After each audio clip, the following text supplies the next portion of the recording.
muso jalamani fɛ muso jalamani Alusen ah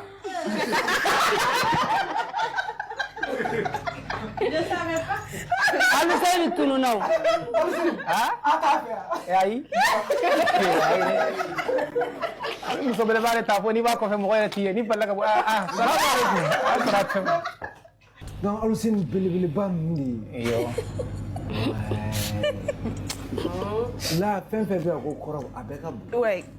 ate ko bonya kan fo avec un peu de chair belebele ko jugu te ina fo ɲɔgɔmɛ sa ah sa ɲɔgɔmɛ in ka y'a la mun ye donc ça Alusen y'a faamu skinny tɛ ka position an ka ɲɔgɔmɛ nene non ma isikini ko jugu te nan ko belebeleba ina fo mɔgɔ min ka bɔ fo ni n'a bi tagama mɔgɔw ti ya kɛrɛfɛ o côté sa hakɛma dɔrɔn awɔ mais hakɛma farikolo cogoya bɛ cogoya di farikolo cogoya o bon foyi tɛ nana ye dɔrɔn donc ni ye kɔrɔbɔrɔ muso ye an cɛw an tɛ sɔn an muso ka taa baara kɛ an bɛ muso sigi so kɔnɔ i y'a faamu de muso bɛ yaala yaala ka baara kɛ donc an bɛ muso sigi so kɔnɔ an bɛ baara kɛ ka n'a d'a ma de na fini de don a bɛ na na balo ko de a bɛ na n'a furakɛ an bɛ taa n'a banna an bɛ taa furakɛ